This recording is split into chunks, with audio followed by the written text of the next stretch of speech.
So this guy, Salifu Nurudeen Nko-nya, has been sentenced to life imprisonment because he killed this guy whose name is Mohammed Zakiu over a romantic relationship.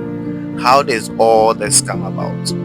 So in September 2024, a news broke out about the murder of a certain 19-year-old UDS student around the campus. Initially, reports emerged indicating that this particular guy, whose name is Mohammed Zakiu, was killed by a couple of people who were sent by his ex-girlfriend because the ex-girlfriend was trying to take a revenge on Zakiu for breaking up with him. However, fresh reports from the court indicate that all those were attempts by this particular guy, Salifu Nurudeen, to mislead investigators on this particular issue. Now, this is what has been emerged from the court after the proceeding. Now, in September 2024, the body of this particular guy, whose name is Mohammed Zakiu, was found around UDS Tamale campus in an uncompleted building. When investigators took the case on to find out the reason or the motive or who was behind the murder of Zakiu, initially, parents of this particular guy, the guy who has lost his life, thought that it was a case of armed robbery because when they discovered the body, the phone of Zakiu was nowhere to be found. So parents thought that it was a case of armed robbery. However, the public was also holding a different opinion and speculation. It was speculated, just like I told you, that the girlfriend sent people to beat him as revenge for breaking up with her.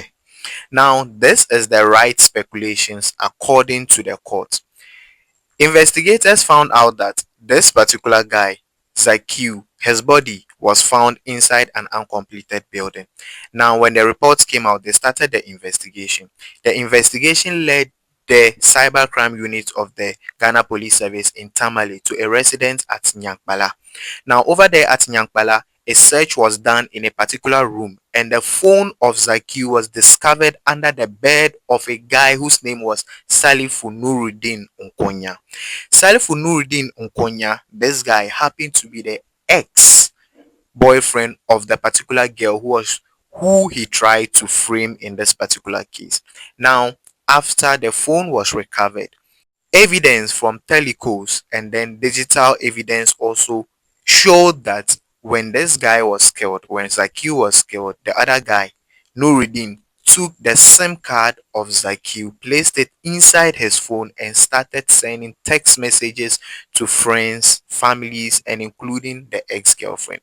One of the texts could be seen saying that, Charlie, I go find trouble, oh, them go kill me. Now, all this, according to investigators, were efforts made by this particular guy, the accused, the convicted, to mislead investigators and then frame the girlfriend of Zakiu. However, his plans didn't work. So after they found a phone inside his room, subsequent efforts made by the Ghana police ensured that this particular guy was lured to the Tamale Jubilee Park, where he was arrested and then prosecuted. So further investigations revealed that a CCTV footage around the area where the body of Zakiu was found revealed that Zakiu was being lured or chased into the building, where he was stabbed multiple times and then left dead over there. So all those evidence was pinning Nurudeen Nko-nya, Salifu Nurudeen Nko-nya, to this particular murder. And according to the release that came out on 31st July 2025 after his sentencing, it indicated that all the while during the court proceeding, this particular guy said that he had nothing to do with the murder. And according to reports again, after the jury of 7 came out to say 6 against 1 for him, so sentencing him to life imprisonment for the murder of Zakiu, reports indicated that this particular guy didn't show any form of emotion. He was just adamant about everything that was going on. UDS has also come out to disregard every other report indicating that the incident happened in the premises of the school. They are claiming that this particular false reportage is ruining the image of the school. The school also indicated that as at the time the incident happened, though it occurred near the premises of the school was on break and had nothing to do with anything in the school.